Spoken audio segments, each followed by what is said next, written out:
Entraînez-vous à maintenir la hauteur de la buse et la pression de pulvérisation pour obtenir la bonne largeur de bande et taille de goutte. Positionnez la buse à une distance de 50 cm de la surface cible. Lorsque vous pulvérisez vers le bas à l'aide d'une seule buse, utilisez une surface plane et sèche comme ce béton. Si vous n'êtes pas sûr de la hauteur de la buse, lorsque vous pulvérisez vers le bas, utilisez un fil lesté fixé à la lance pour vous aider à maintenir cette distance.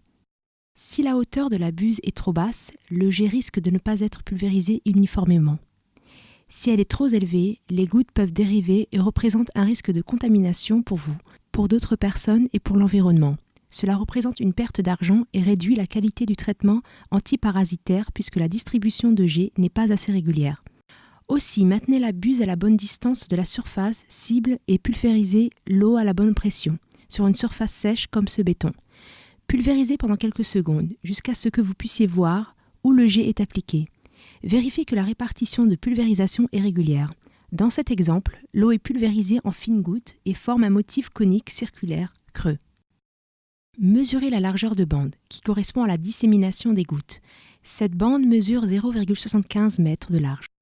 Maintenant, vous êtes sûr que la bonne buse est en place. Vous connaissez la pression d'utilisation et avez vérifié la largeur de bande produite.